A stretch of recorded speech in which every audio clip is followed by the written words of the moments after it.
Hello मेरे political science achievers, कैसे हैं आप सभी। आई होप सो आप बहुत अच्छे होंगे दोस्तों और मन लगाकर अपनी पढ़ाई कर रहे होंगे। दोस्तों, political science one liner revision series के हम पार्ट 4 आज हम पार्ट 4 को करने जा रहे हैं दोस्तों। आज हम पार्ट 4 से रिलेटेड जितने भी वन लाइनर्स हैं यहाँ पे ज़्यादा वन लाइनर करने की कोशिश करेंगे। तो चलिए बिना देर किए शुरू करते हैं हम अपना वीडियो। अगर दोस्तों आपने वो 3 पार्ट नहीं देखे हैं तो उनका लिंक मैं डिस्क्रिप्शन में दे दूँगी, आप उन्हें भी ज़रूर देख लीजिएगा और अपनी तैयारी को एकदम परफेक्ट कर लीजिए। चलिए आगे बढ़ते हैं और शुरू करते हैं अपना वीडियो। तो शुकर दर्शन किसे कहा गया और किसने कहा है? तो ये बेंथम के दर्शन को कहा है। किसने कहा है? कार्लाइल ने कहा है। दोनों ही चीज़ें बहुत इंपॉर्टेंट है। अगला वन लाइनर है नवीन लोक प्रशासन, जो कि 1960 में वाल्डो के द्वारा अलाया माना जाता है। नव लोक प्रशासन के पिता किसे कहा जाता है? वाल्डो को, जो कि 1960 के दशक में देखने को मिलता है। इसमें प्रमुख चीज़ें कौन कौन सी हैं? तो कुशलता, मितव्ययिता, लोक विकेंद्रीकरण, लोकतंत्र पे मानवीय गरिमा, बहुलवादिता, नागरिक सहभागिता, प्रशासन, नैतिकता, औपचारिक तत्व। ठीक है, ये सभी विशेषताएं किसकी हैं? नवलोक प्रशासन की। आप याद रखेंगे। इसमें से 4 विशेषताएं देके पूछ लेगा कि इसमें से कौन सी नवलोक प्रशासन की विशेषता नहीं है, तो ये आपको पता होनी चाहिए। अगला देखते हैं विधि के समक्ष समानता। विधि के समक्ष समानता कहाँ से लिया गया है? तो ये लिया गया है ब्रिटेन के संविधान से। और वहीं विधि के समान संरक्षण कहाँ से लिया गया है? ये लिया गया है यूएसए के संविधान से। इन दोनों में बहुत ही कन्फ्यूज़न होता है दोस्तों, तो इनको कन्फ्यूज़न को दूर करने के लिए मैं इन्हें कैसे याद रखती हूँ मैं आपको बताती हूँ, शायद आपको भी हेल्प मिले। मुझे तो इनमें शुरू में बहुत कन्फ्यूज़न होता था कि किस में विधि के समक्ष समानता है और किस में विधि के समान समानता है। ठीक है, तो इसमें क्या होता है ना, देखिए समान संरक्षण। ठीक है, समान संरक्षण कैसे याद रखेंगे कि यूएसए देखिए एक बहुत पावरफुल देश है। ठीक है, अब वो क्या करता है, पूरी दुनिया पर अपना कंट्रोल करना चाहता है, एक तरीके से सुपर पावर के रूप में काम करता है। तो वो क्या करेगा, जिसके पास सुपर पावर होगी वो क्या करेगा, समान संरक्षण देगा। तो वो समान संरक्षण देता है। ठीक है, यानी कि याद रखेंगे जहाँ भी समान संरक्षण आएगा वहाँ पे यूएसए होगा। और सबके समक्ष समानता, जहाँ पे समानता की बात होगी वहाँ पे क्या होगा, ब्रिटेन होगा। ठीक है, मुझे इस ट्रिक से याद हो जाता है, आई होप सो आपको भी याद हो जाएगा। अगला देखते हैं पंचायती राज संस्थाएं, इनकी आय का मुख्य साधन क्या है? तो इनकी आय का मुख्य साधन है आर्टिकल 280 में वित्त आयोग की अनुशंसा से इन्हें केंद्र जो पैसा देता है, ठीक है, वो इनकी वित्तीय आय का प्रमुख साधन है। उसके अलावा आर्टिकल 243I में राज्य विधि आयोग जो है, ठीक है, उसमें राज्य जो इसके लिए धन की बात बताते हैं वो एक इसमें मुख्य साधन है। तो याद रखेंगे कि पंचायती राज में जो संस्थाएं हैं इनमें आय का मुख्य साधन क्या है? एक तो आर्टिकल 280 में वित्त आयोग, ठीक है, जो कि केंद्र में होता है, और दूसरा आर्टिकल 243I में राज्य वित्त आयोग, जो कि राज्य में होता है। ठीक है, उसके बाद देखते हैं अगला वन लाइन, गोवा। गोवा को पुर्तगालियों से कब आज़ाद कराया गया था? तो 19 दिसंबर 1961 को पुर्तगालियों से गोवा को आज़ाद करा लिया गया था। डेट इंपॉर्टेंट है, याद रखेंगे। और 30 मई 1987 को 26वें राज्य के रूप में इसे देश में शामिल कर लिया गया था। मतलब शामिल तो कर लिया गया था पहले ही 1961 में ही, लेकिन पूर्ण राज्य का दर्जा इसको 30 मई 1987 को मिला था और ये 26वां राज्य देश का बना था, याद रखेंगे। अगला है स्थानीय सरकार की संस्थाएं राज्य सरकार की पूर्व स्वीकृति से कर लगा सकती हैं। ये किस अनुच्छेद में कहा गया है? तो ये कहा गया है आर्टिकल 243H और आर्टिकल 243X में। ठीक है, चलिए आगे बढ़ते हैं। यूएसए संविधान संशोधन यूएसए में किस तरीके से होता है? तो दोनों सदनों के 2/3 बहुमत से तथा 3/4 सदस्यों के अनुमोदन से। मतलब 2/3 जो सदस्य हैं वो इतना बहुमत होना चाहिए और 3/4 सदस्यों का अनुमोदन होना चाहिए और 38 राज्यों द्वारा इसका समर्थन होना चाहिए, तब यूएसए में संविधान में संशोधन होता है। ठीक है, संविधान में संशोधन करना यूएसए की जटिल प्रक्रिया है, इसलिए उनके संविधान को कठोर संविधान माना जाता है। चलिए आगे बढ़ते हैं, देखते हैं हेयक की पुस्तक है द मशीनरी ऑफ रिप्रेजेंटेशन, 1887 में लिखी गई है। उसके बाद है अंतर्राष्ट्रीय कानून विधि शास्त्र का लोक तिरोहित बिंदु है। ये कथन किसका है? ये है हॉलैंड का। ठीक है। केंद्र राज्य संबंध देखते हैं। केंद्र राज्य संबंध भाग 11 में बताए गए हैं और 11 में 2 अध्याय हैं। अध्याय 1 में बताया गया है विधायी और अध्याय 2 में बताया गया है प्रशासनिक। अध्याय 1 में विधायी संबंध आर्टिकल 245 से लेकर 255 तक है, जबकि अध्याय 2 में 256 से लेकर 263 आर्टिकल तक बताए गए हैं प्रशासनिक संबंध। उसके बाद भाग 12 में वित्तीय संबंध बताए गए हैं, जो कि 268 से लेकर 293 तक बताए गए हैं। चलिए अब आगे बढ़ते हैं। राजनीतिक संचार में प्रमुख विचारधारा मॉडल के सबसे प्रभावशाली संस्करण विकसित किसने किया है? तो ये किया है नोम चॉम्स्की और हरमन ने। ठीक है, याद रखेंगे। अगला वन लाइनर है, समाजवादी को नैतिक समानता की मानवतावादी परंपरा किसने कहा है? तो ये कहा है विलियम मॉरिसन ने। ठीक है, आगे बढ़ते हैं। मर्सिली ऑफ पेडुआ की बुक है द डिफेंस ऑफ पीस। क्या नाम है इनकी बुक का? The defence of peace. और इसका कोर आइडिया यानी कि इसके केंद्रीय बात इन्होंने क्या कही है? इन्होंने कहा है सांसारिक सत्ता के पक्ष में प्रबल कैथोलिक विरोधी तर्क जो है वो उन्होंने इस पुस्तक में दिया है। ठीक है, आगे बढ़ते हैं। भारत और पाकिस्तान में सामरिक साझेदारी समझौता जो हुआ था वो कब हुआ था? 2011 में हुआ था। मनमोहन सिंह उस समय प्रधानमंत्री थे हमारे। न्याय में तुलनात्मक पद्धति ये किसने बताया है? तो ये अमर्त्य सेन ने बताया है। इनकी पुस्तक है इन इक्वालिटी री एग्जामिन्ड। साथ ही इन्होंने डेवलपमेंट इस फ्रीडम में लिखी है, जिसमें इन्होंने रॉल्सवादी न्याय सिद्धांत की क्या की है? आलोचना की है। निर्देशात्मक किस पद्धति किससे संबंधित है? ये माइकल ओकशॉट से संबंधित है। चलिए दोस्तों आगे बढ़ते हैं। ILO यानी इंटरनेशनल लेबर ऑर्गेनाइजेशन, इसमें कुल कितने सदस्य हैं? तो 186 देश प्लस कुक द्वीप इसके सदस्य हैं। ILO की जो स्थापना है वो 1919 में की गई थी लीग ऑफ नेशंस के अधीन। ठीक है, और इसका जो मुख्यालय है वो जिनेवा में है। 40 फील्ड कार्यालय विश्व भर में इसके काम करते हैं। ठीक है, अगला मैंने देखते हैं। UPSC यानी कि संघ लोक सेवा आयोग के सदस्य और अध्यक्ष के बारे में कहाँ बताया गया है? तो आर्टिकल 317 में बताया गया है। राष्ट्रपति सुप्रीम कोर्ट की जांच के आधार पर कदाचार द्वारा इसको हटा सकते हैं। ठीक है, तो UPSC का जो सदस्य होते हैं उनको हटाने की प्रक्रिया कहाँ बताई गई है? तो ये बताई गई है आर्टिकल 317 में। और कैसे हटाए जाएंगे? राष्ट्रपति जो है वो सुप्रीम कोर्ट यानी कि सर्वोच्च न्यायालय की जांच के आधार पर साबित कदाचार के आधार पर इन सदस्यों को और अध्यक्ष को हटा सकते हैं। ठीक है, अगला देखते हैं। SC और ST शेड्यूल कास्ट और शेड्यूल ट्राइब्स के लिए सीटों का आरक्षण किस अनुच्छेद में किया गया है? तो ये किया गया है आर्टिकल 243D में। ठीक है, पंचायती राज में बात हो रही है तो और कहाँ किया गया? तीनों स्तरों पर। आपको पता ही होगा कि पंचायती राज जो है वो जो हमारा पंचायती राज है वो तीनों स्तरों पर काम करता है। ग्राम सभा, बीच में मंडल और सबसे ऊपर जिला स्तर पर। ठीक है, जिला पंचायत। ठीक है, तो तीनों स्तरों पर ये क्या किया जाता है? आरक्षण जो है वो दिया जाता है।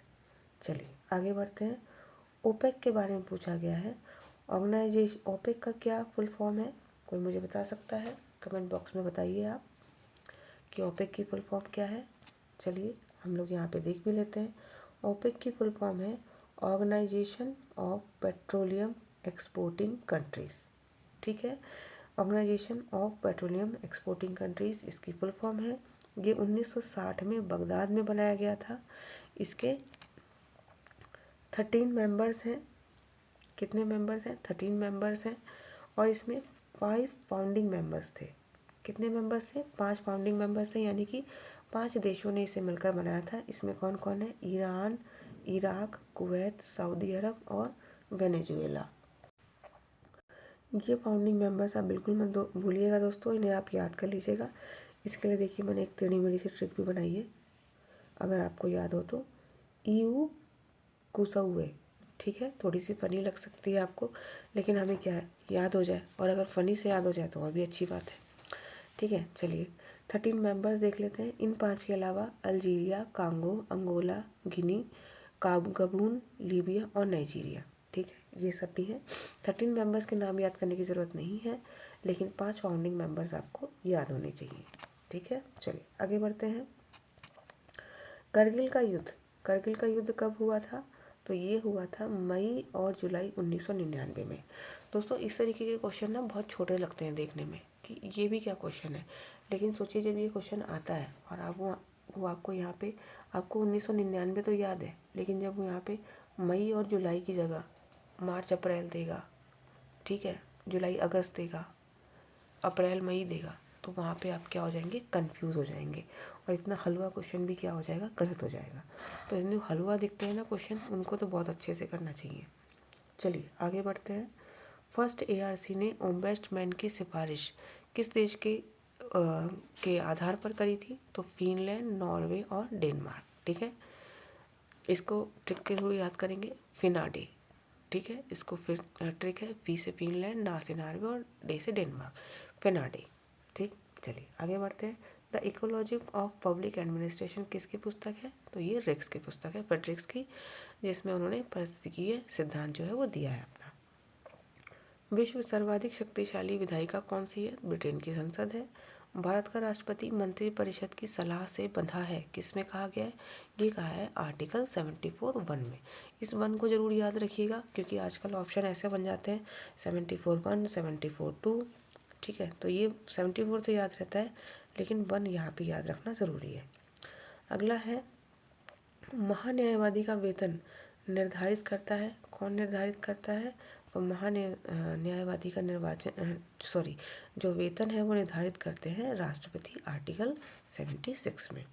हिंदू पॉलिटी किसकी पुस्तक है? केपी जायसवाल की पुस्तक है। चलिए आगे बढ़ते हैं, देखते हैं सुप्रीम कोर्ट की पहली महिला जज कौन थी। ठीक है, पहली महिला जज का नाम बताना है, जो है फातिमा बीवी। क्रूसेड युद्ध का मुख्य कारण क्या था? तो इसका मुख्य कारण था जातीय विरोध। अगला वाला है, तिब्बतियों व दलाई लामा ने भारत में कब शरण मांगी थी? तो 1959 में। ठीक है, 1959 में इन्होंने भारत में शरण मांगी थी। पब एड यानी कि पब्लिक एडमिनिस्ट्रेशन में उपागमों का क्रम क्या होगा?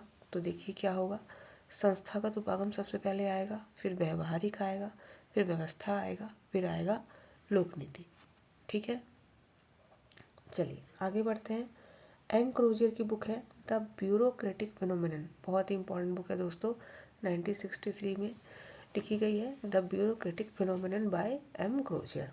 अगला देखते हैं, केंद्रीकरण बनाम विकेंद्रीकरण की धारणा उत्तरदायित्व, प्रशासकीय, कार्यात्मक एवं बाह्य कारकों से प्रभावित होती है, किसने कहा है? जेम्स पेसलर ने कहा है। ठीक है, आगे देखते हैं, सीटीबीटी, सीटीबीटी पर हस्ताक्षर कितने देशों ने किए हैं?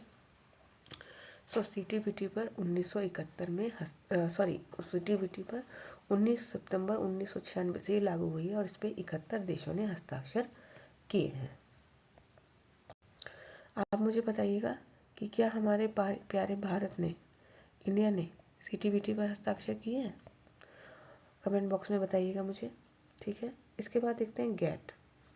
गैट जो समझौता है वो कब हुआ है? 30 अक्टूबर 1947 को। ठीक है, गैट का जो फुल फॉर्म है, गैट का फुल फॉर्म होगा जनरल, एक मिनट दोस्तों, तो गैट की फुल फॉर्म हो जाएगी general agreement on traffic and trade. ठीक है, ये हुआ था 30 अक्टूबर 1947 को। 23 देशों ने इसमें हस्ताक्षर किए थे, और हस्ताक्षर इन 23 देशों में अपना प्यारा भारत भी शामिल था। ठीक है, 1 जनवरी 1948 से ये लागू हो गया था, और 1990 में इसकी जगह क्या आ गया? 1990 में इसकी जगह क्या आ गया? इसकी जगह WTO ने ले ली, वर्ल्ड ट्रेड ऑर्गेनाइजेशन ने ले ली, और इसके भी फाउंडिंग मेंबर्स में भारत शामिल था। ठीक है, चलिए आगे बढ़ते हैं। न्यूक्लियर सप्लायर्स ग्रुप यानी कि NSG, इसकी स्थापना कब हुई थी? 1974 में हुई थी। 7 मेंबर्स हैं इसमें, कनाडा, पश्चिमी जर्मनी, फ्रांस, जापान, सोवियत संघ, USA और UK। ठीक है, वर्तमान में इसमें 48 देश हैं। भारत इसमें शामिल नहीं है। अभी कुछ साल पहले भारत ने इसमें शामिल होने का प्रयास भी किया था, लेकिन चाइना ने इसमें वीटो लगा दिया था, और जिसकी वजह से ये इसमें शामिल, भारत जो है वो NSG में शामिल नहीं हो पाया था। ठीक है, ये एक ऐसा संगठन है जो न्यूक्लियर यानी कि जो परमाणु का प्रयोग है उसके शांतिपूर्ण प्रयोग की निगरानी करता है। ठीक है, चलिए आगे बढ़ते हैं। ठीक है, USA ने चीन को मान्यता कब दी है? तो 1 जनवरी 1979 को 1979 को USA ने चीन को मान्यता दी है। और भारत इजराइल कूटनीतिक संबंध कब स्थापित हुए हैं? तो 1992 में। ठीक है, मोदी जी ऐसे पहले प्रधानमंत्री हैं भारत के जिन्होंने इजराइल की यात्रा की है। ठीक है, आगे बढ़ते हैं। आप मुझे बताएंगे क्वेश्चन यहाँ पे दोस्तों कि मानवाधिकार जो आयोग है, मानवाधिकार जो आयोग है इसका मुख्यालय कहाँ है? ठीक है, मानवाधिकार आयोग का मुख्यालय बताना है आपको। ठीक है, चलिए देखते हैं।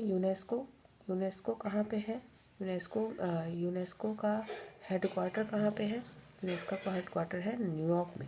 ठीक है दोस्तों, यूनेस्को से अमेरिका जो था वो निकल गया था, यानी कि एग्जिट कर लिया था, बाहर हो गया था 1984 में। वापस आ गया कब? जनवरी 2003 में। ठीक है, तो मानवाधिकार आयोग का हेडक्वार्टर बताना है आपको, बताइए मुझे। वीडियो के लास्ट में हम इसे डिस्कस कर लेंगे कहाँ है। ठीक है, तब तक आप मुझे बताइए कमेंट बॉक्स में। चलिए अगला देखते हैं। तुलनात्मक राजनीति के अध्ययन में सेकेंड वर्ल्ड वॉर से पहले उपागम, कौन सा उपागम यूज होता था? तो परंपरागत उपागम। शुरुआत में कौन सा उपागम यूज हुआ करता था? परंपरागत उपागम। दूसरा नेक्स्ट देखते हैं। संरचनात्मक प्रक्रियात्मक उपागम में राजनीतिक व्यवस्था के क्या कार्य बताए गए? सबसे पहले आप ये पता होना चाहिए कि संरचनात्मक प्रक्रियात्मक उपागम किसने दिया है? तो ये उपागम दिया है आमंड ने। ठीक है, बहुत ही ज़्यादा इम्पोर्टेंट है। और ये किस पर आधारित था? ईस्टर्न ने जो दिया था, डेविड ईस्टर्न ने बताया था सामान्य व्यवस्था उपागम, सामान्य व्यवस्था उपागम, ये उसी से प्रेरित और उसी पर कह सकते हैं आधारित था। ठीक है, चलिए आगे बढ़ते हैं और देखते हैं संरचनात्मक प्रकार उपागम में राजनीतिक व्यवस्था के क्या कार्य हैं। तो इसमें सवाल ये भी पूछा जा सकता है कि कितने कार्य बताएं? तो 4 कार्य बताएं। क्या क्या? राजनीतिक समाजीकरण और भर्ती, हित अभिव्यक्तिकरण, हित समूहीकरण और राजनीतिक संचार। बहुत ही ज़्यादा कैसा क्वेश्चन है ये? इम्पॉर्टेंट। ठीक है, मैं इसको डबल स्टार मार्क कर दे रही हूँ। ये बहुत ही ज़्यादा इम्पॉर्टेंट क्वेश्चन है, बार बार पूछा गया, तो ये आपको याद होना चाहिए। अगला देखते हैं। Political order in changing society किसकी बुक है? हंटिंगटन की बुक है, 1968 में।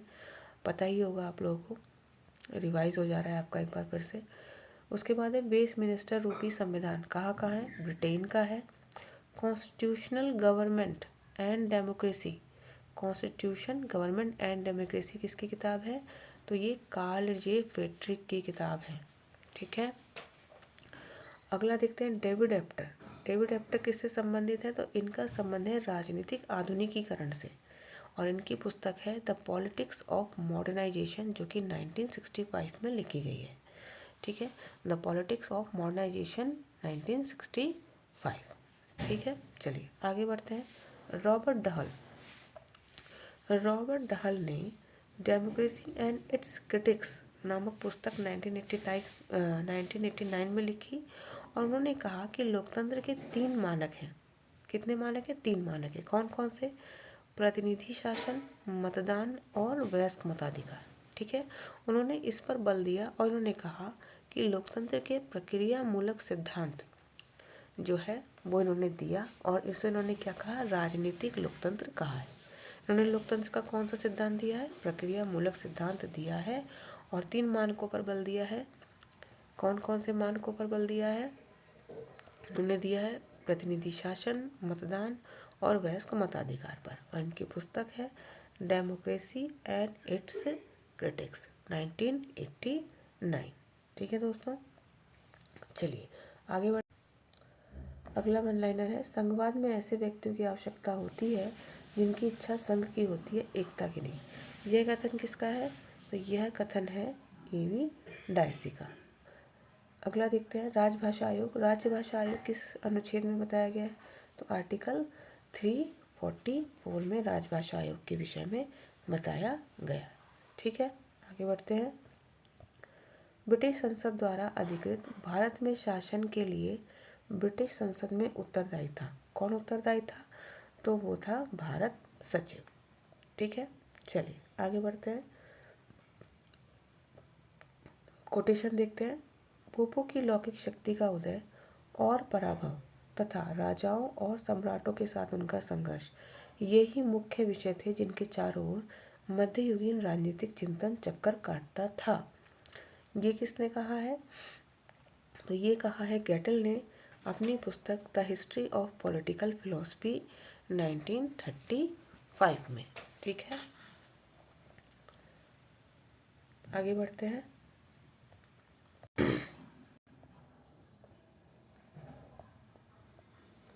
व्यवहारवाद शब्द का प्रथम प्रयोग किसने किया था? तो ये किया था जेबी वॉटसन ने अपने article philosophy as the behaviourist view it.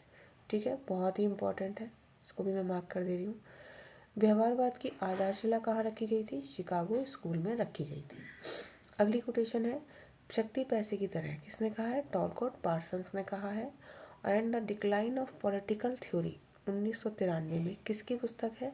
तो कोवेन की पुस्तक है। ठीक है, बहुत ही प्रसिद्ध है डिक्लाइन ऑफ पॉलिटिकल थ्योरी, जिसमें इन्होंने पॉलिटिकल थ्योरी के डिक्लाइन होने की बात बताई है। ठीक है, इसके बाद है शास्त्रीय राजनीतिक सिद्धांत का समर्थन किसने किया है? तो दांते ने किया है। इनकी पुस्तक का क्या नाम है? Beyond ideology the revival of political theory, जो कि 1967 में लिखी गई थी।